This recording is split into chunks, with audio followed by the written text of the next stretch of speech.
Vous écoutez Radio Lomé, il est 12h30.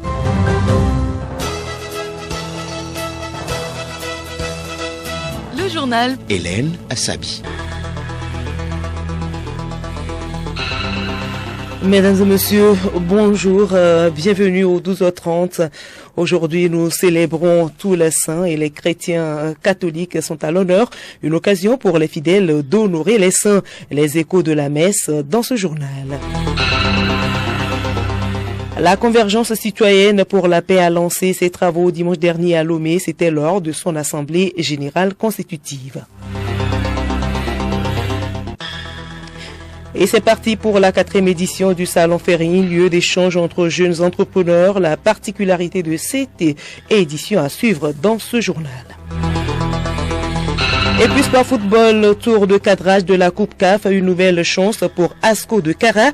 Les condamnats de la Cosa reçoivent ce mercredi au stade de Kégué les Tunisiens de CS Station.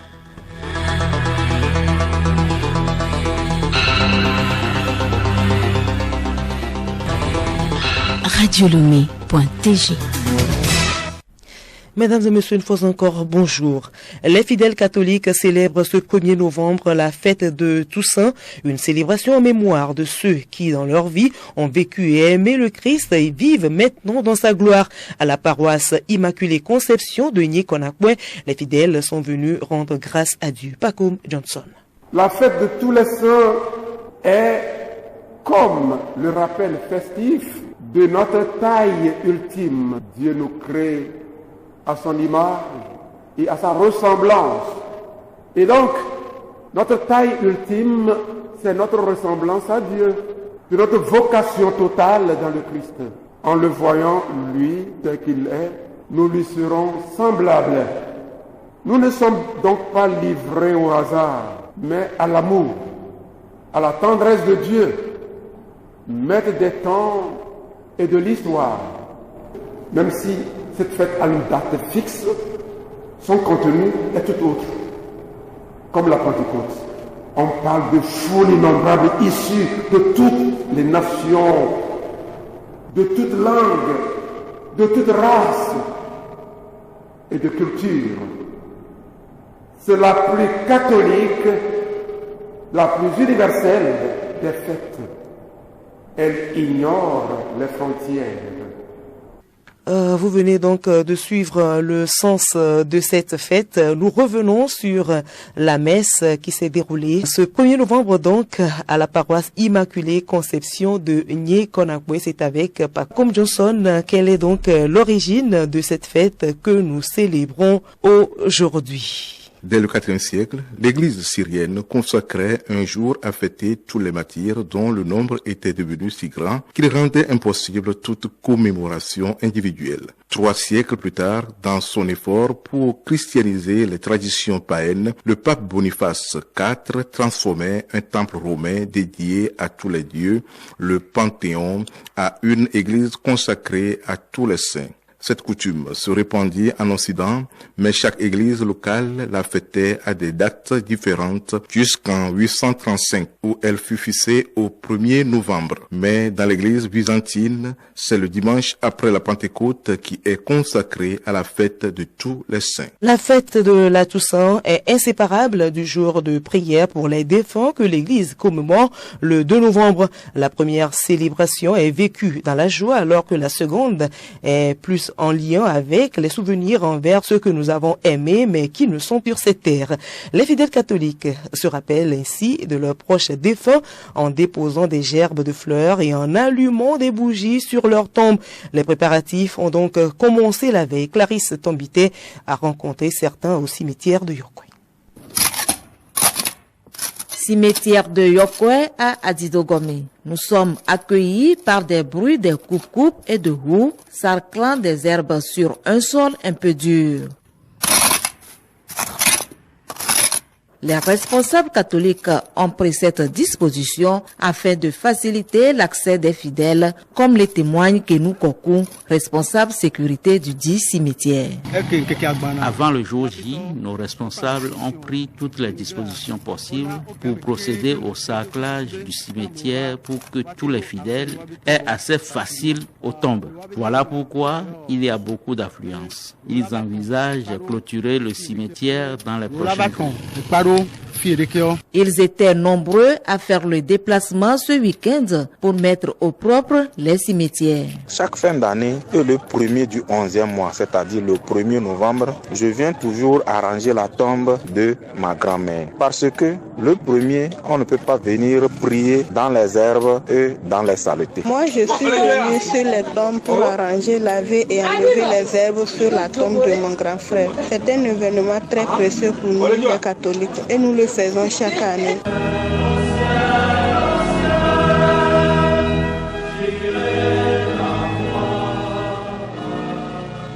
Écoutez Radio Lomé sur le web sur le www.radiolomé.tg. Nous vous l'annoncions en titre, la convergence citoyenne pour la paix a été créée dimanche lors de l'Assemblée générale constitutive, couplée du lancement des travaux de la dite association. Reportage Édouard Sounou. Un bureau composé de 9 membres, dont 2 femmes, a été présenté à la presse. Le président, Moukwe Madiazigou, un sexagénaire drapé dans son bétekeli, chapeau délicatement posé sur la tête, dévoile les objectifs de ce mouvement citoyen. La nation étant en construction, il faut que la société civile apporte sa contribution pour appuyer l'État, les politiques, pour créer le ciment national. La division entre les communautés va alimenter le terrorisme. C'est pour cela que nous serons sur le terrain pour parler aux leaders d'opinion, aux communautés, pour essayer d'apporter nous notre contribution, notre touche, pour que les Togolais vivent ensemble sans se détester. La convergence citoyenne pour la paix est ouverte à tous citoyens partageant la même ambition, la construction de la nation. Et c'est parti pour la 4e édition du Salon Ferring, lieu d'échange entre jeunes entrepreneurs. La particularité de cette édition est la mise en place d'un village Ferring sur l'esplanade du Palais des Congrès de Lomé. Le village où on trouve divers produits a été inauguré aujourd'hui. Léontina Togima. Tout à fait, Hélène, on trouve dans le village Ferring plusieurs stands d'exposition, notamment les stands des partenaires du salon, les sites des jeunes entrepreneurs qui veulent faire connaître leurs produits et le grand hangar central qui abritera un certain nombre d'activités, à savoir des ateliers et conférences, débats. Pourquoi cette innovation pour l'édition 2022? Atichatou Pali, secrétaire général de l'association Terre Fertile, répond. C'est la nécessité pour nous de mieux accompagner les demandeurs d'emploi et les primo-entrepreneurs. En effet, Ferring Village nous permet de mettre en contact directement les demandeurs d'emploi aux agences telles que la NPE qui va opérer sur les sites même du Ferring Village à l'établissement des cartes de demandeurs d'emploi. Côté entrepreneurial, le Ferring Village va permettre d'avoir plus de temps pour permettre les rencontres B2B entre donc les institutions, les agences à capacité de financement et les primo-entrepreneurs. Ce rendez-vous se tient sous le thème « Investir dans l'Afrique de demain ». Le choix de ce thème est expliqué par Atichatou Pali que nous retrouvons. Notre pays vit dorénavant dans un cadre intégré. L'approche actuellement est une approche plus holistique qui consiste à prendre en compte les pays frères, les pays frontaliers dans le développement de notre pays.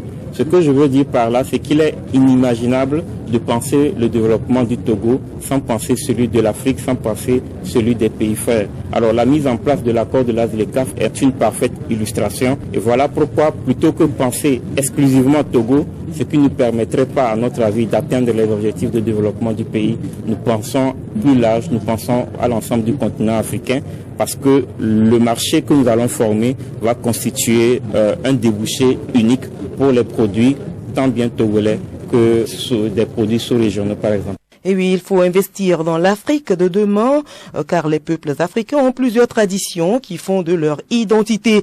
Chaque communauté possède dans sa tradition et la pratique pour signifier un événement donné. C'est le cas chez les peuples Evé et Guin du Togo qui utilisent le concept Djoussé ou Dosoué pour donner une alerte. Que peut-on comprendre par Djoussé? Quelle signification revêt-il? Des explications dans ce dossier d'Aimé Sougliman. Alerter les populations d'un événement heureux ou malheureux. Voilà pourquoi l'instauration de Djoussé. Le concept Djoussé, c'est quoi en fait? Kossi Apelete, porte-parole de la Fédération nationale des coups de vaudou et tradition du Togo. Le concept Djoussé, c'est un bruit sonore sous forme de coups de fusil ou de coups d'armes. Et ce bruit provient essentiellement d'un système composé d'un matériel métallique au sein duquel il y a un trou et dont on entasse de la poudre à canon qu'on peut écouter sur des distances. Le son de Djoussé peut aussi annoncer les couleurs d'une fête traditionnelle. Les citoyens sont souvent informés d'avance de tels tirs. Kossi Apelete. La signification principale, c'est alerter la population la plus proche ou la population la plus lointaine. Par rapport aux événements heureux au cours desquels on peut entendre Dosoué, je peux citer la cérémonie d'intronisation d'un chef traditionnel, d'un roi, l'arrivée dans une localité d'une éminente personnalité comme le président de la République, ou les célébrations des fêtes traditionnelles en pays évêques comme Agbobozan en Otien, Djoumenyozan dans le Grand Lomé, Adinoukousan dans le Vaud et Pissoso dans les lacs, pour ne citer que ces fêtes-là. Respecter la tradition, c'est bien, mais il faut toujours le faire dans le respect de la tranquillité des autres, surtout pour éviter la panique. Le ministère de la Santé attire l'attention à travers un communiqué sur des cas groupés d'oreillons dans le district de Loti, région des Savanes. Face à la situation, il est conseillé de laver régulièrement les mains, couvrir la bouche et le nez, éviter la fréquentation scolaire en cas de signes suspects. Consulter la formation sanitaire la plus proche pour une prise en charge. Tout travail a ses difficultés, qu'elles peuvent être celles d'un enseignant à l'université. L'invité du journal François Mao, enseignant-chercheur à l'université de Lomé, nous en parle en fin d'édition. Le journal Hélène Assabi. Hors du Togo, le sommet de la Ligue arabe s'ouvre ce mardi 1er novembre à Alger, mais sans le roi du Maroc, Mohamed VI. Alger avait envoyé une invitation officielle au souverain qui est finalement représenté par son ministre des Affaires étrangères. À l'ordre du jour de ce sommet de 2 jours, plusieurs dossiers, notamment africains. Geneviève Bougnou. La situation en Libye est à l'ordre du jour du sommet arabe d'Alger. La question de la tenue d'élections législatives et présidentielles en Libye sera tranchée par des dirigeants arabes, malgré quelques réticences de la partie égyptienne sur la représentativité du gouvernement de Tripoli. Considérée comme inquiétante, la situation actuelle du Soudan sera également abordée par les chefs d'État arabes pour soutenir un retour à l'ordre constitutionnel.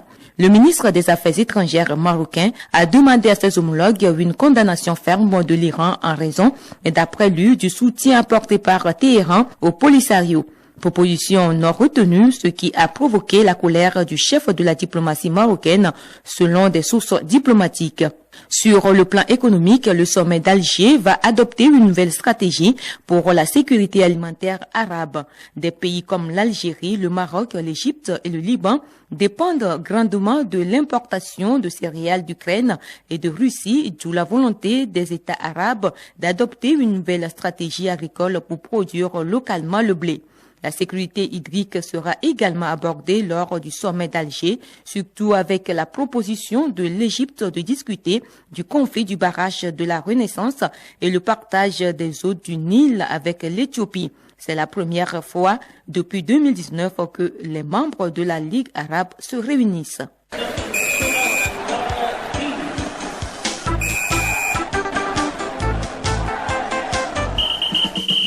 Sport football, la saison 2022-2023 de la première division s'ouvre dimanche prochain. Pour une saison réussie, la Fédération togolaise de football convie les commissaires au match à une bonne maîtrise des tests. Asco de Kara, de son côté, a encore une dernière chance en Coupe continentale. Edo Assignon. Après leur élimination en Ligue africaine des champions, les condonnats de la COSA ont encore une nouvelle chance sur le continent. À Balodos et ses hommes jouent ce mercredi les Tunisiens du CS Sfaxien pour le match aller du tour de cadrage de la Coupe CAF. Une nouvelle opportunité pour Agbocho Fabrice et les siens de redorer le blason, histoire de se qualifier pour la phase du groupe de la Coupe CAF. Une rencontre qui ne sera pas aisée pour les champions du Togo puisque leur adversaire est un habitué du continent. Le club sfaxien a remporté le titre de la Coupe de la Confédération à 3 reprises en 2007, 2008 et 2013. Des performances qui permettent au club tunisien d'être le plus titré de la compétition. Alors les protégés du Menya Singbe sont avertis. Asco de Kara CS Sfaxien, c'est ce mercredi au stade de Kégué à 15h temps universel. Les pensionnaires de la première division reprennent du service dimanche prochain pour le compte de la nouvelle saison 2022-2023. Pour que cette saison soit une réussite, l'instance fêtière du Curon a multiplié des séminaires de formation à l'endroit des différents acteurs, y compris les commissaires au match. Il était question de rappeler à ces derniers le nouveau module de gestion des compétitions. Hervé Agboudan, secrétaire général de la Fédération togolaise de football, revient sur les biens fondés de ce séminaire. Les commissaires de match qui sont appelés à représenter la Fédération togolaise de football sur chaque match aux outils que nous mettons à leur disposition. Donc en dehors des tests et des règlements que nous avons très souvent, cette année il s'est ajouté l'outil de gestion des compétitions qui est un nouvel outil qui a été implémenté à travers une collaboration entre la FIFA et la Fédération togolaise de football. C'est un commissaire qui maîtrise l'outil informatique mais qui ne maîtrise pas nos tests. Donc c'est cumulatif. Maîtriser l'outil c'est un atout. Il faut nécessairement aussi maîtriser les tests et maîtriser un certain nombre de coutumes, de traditions dans le football pour pouvoir exercer le rôle de commissaire. Pour finir, Paul Pogba ne jouera pas à la Coupe du Monde 2022 avec l'équipe de France. Touché à la cuisse à l'entraînement avec la Juventus Turin, Pogba va manquer à la grande messe mondiale du Curon. C'est le deuxième forfait chez les Bleus après celui de N'Golo Kanté. Rappelons que la Coupe du Monde, c'est du 20 novembre au 18 décembre 2022 au Qatar. Invité du journal à présent, François Mao est enseignant à l'Université de Lomé depuis une dizaine d'années. Maître de conférences en technologie des communications optiques et technologie de l'information, il évoque ici ses difficultés en tant qu'enseignant-chercheur. François Mao répond aux questions de Juliette Camdet. Professeur, bonjour. Bonjour, madame. Enseignant-chercheur, précisément, à l'école polytechnique de Lomé, anciennement appelé CIC, Centre informatique et de calcul. Quelles sont vos difficultés? En termes de difficultés, depuis 2 ans, avec la pandémie du coronavirus, il y a eu beaucoup de changements dans l'approche pédagogique avec les cours en ligne, je veux dire. Il fallait très tôt s'adapter à ces changements et l'Université de Lomé a fait des efforts pour mettre en place des outils pour nous permettre de travailler en ligne avec les étudiants. À ce niveau, lorsqu'on fait des cours en ligne, c'est pas évident d'avoir beaucoup d'étudiants connectés.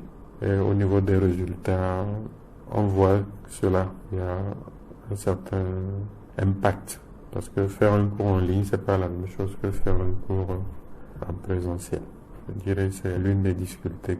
Donc, depuis cette année, c'est un mode hybride qui a été conçu, amélioré par rapport au mode hybride de l'année passée. Et vous avez vu que le cours c'est 2 heures, 14h15, 16h15. Je devais arrêter à 16h15, 16h30 et un autre groupe. À peine j'ai arrêté, tout de suite les étudiants ont envahi la salle. Souvent même avant la fin du cours, ils commencent par envahir la salle parce qu'ils veulent occuper les premières places. C'est quelques difficultés que je peux relever. Professeur, vous êtes une personne qui parle assez bas. Pensez-vous que tous les étudiants dans la salle ont le même niveau de compréhension de ce que vous dites? Au même niveau, par principe, non. C'est vrai que la salle n'était pas totalement remplie. Souvent, on utilise les micros pour les haut-parleurs. La logistique là n'a pas été fournie aujourd'hui.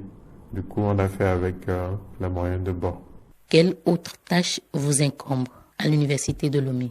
Actuellement, mon grade universitaire, c'est maître de conférence en technologie des communications optiques et technologie de l'information. Ce grade nous donne l'habilitation à former des docteurs, ce que j'ai déjà commencé par faire, initier des projets de recherche, recruter des étudiants en doctorat pour les former. Parce que demain nous ne serons pas là. Il faut que d'autres prennent la relève. Sinon demain vous nous accuserez que nous avons vécu inutilement. Merci, professeur. Merci, madame.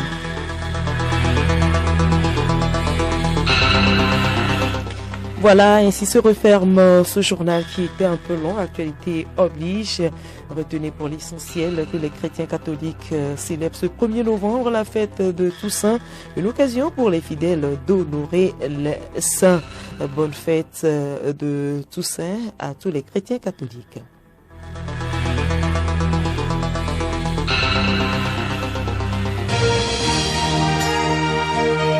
Radio Lomé, boîte postale 434, email radiolomé@radiolomé.tg. Radiolomé.tg